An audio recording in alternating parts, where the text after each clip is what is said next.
like to introduce myself. I'm Sam, and I'm a senior in course 2 here. And I'd also like to introduce Lauren, who will be co-hosting with me. I'm also a senior in course 2. Hopefully my goal tonight is to ask some of the questions that you guys might have throughout the competition about how the robots work and what exactly is going on. So first I'd like to go a little bit over what Maslab is, because probably some of you don't know exactly. This is an IAP robotics competition, so teams of 4 students work for the month of January to make a robot. And the robot performs autonomously on this field, and it collects red balls and scores them over the yellow walls. It's basically what they do.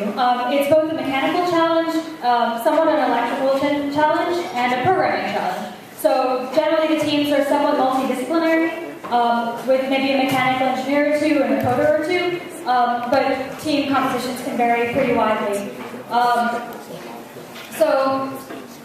Hopefully we can see what some of the awesome robots they've done this year will do.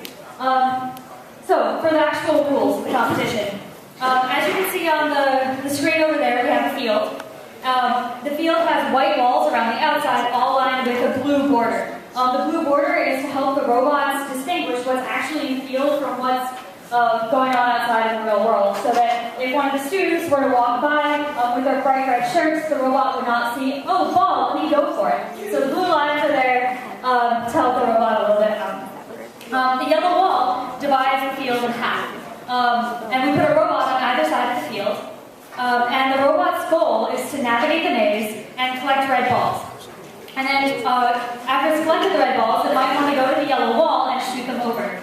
And at the end of the competition, at the end of the 3-minute round, we will count the number of balls in the robot, we'll count the number of balls on the other side of the field from the robot, and we'll score appropriately. So for every ball inside of the robot, it's 1 point. And for every ball between the yellow wall and the purple line that you see, that's 3 points. And then for every ball past the purple line, that's 5 points. And so all this will be scored at the end. And I've got an example in the next slide. Little PowerPoint example here.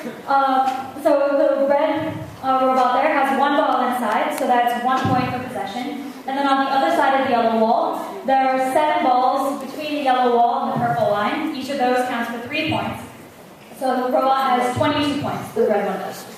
The green one, on the other hand, has no balls inside of it, and it has 1 ball in the 3-point regime and 2 balls in the 5-point regime, thus totaling 13 points for that robot.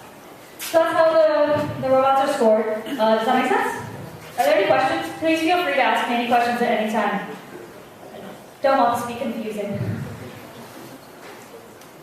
Alright, cool. So we're going to run 9 rounds. We have 9 teams. The bracket will look like this. So Plight, Maslab, and Redshift all did really well in our previous seeding competitions, so they basically get a bye to the next round. And then at the very top, you'll notice that there's sort of an unlabeled bracket, and this will go to either the team that seeded first, which was Plight, the team that seeded second, which was Maslab, or the team that seeded third, which was Redshift, if any of those 3 get knocked out.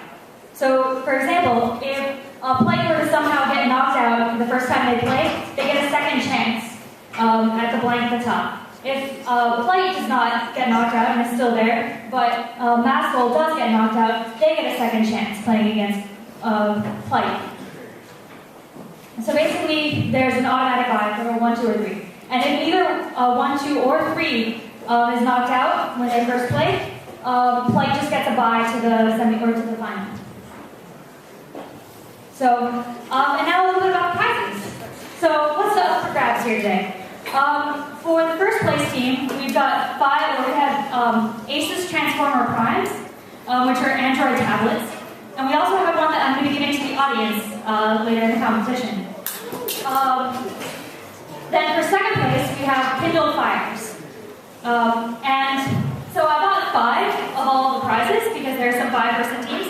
However, not every team is a 5-person team. So if there's one left over, that will go to the audience. And then we also have another award, the Technical Design Award. And that's going to be judged by Boeing and Oracle. And they'll announce towards the end of the competition. And that's what the Wii's, Xboxes, and PS3 are for. The team will win that. And we have an extra Xbox to give to the audience. And again, if a 4-person team wins, we'll have another prize for the audience as well.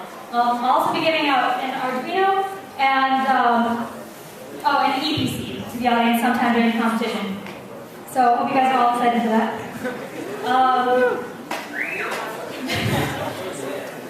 All right, so I think let's get this started.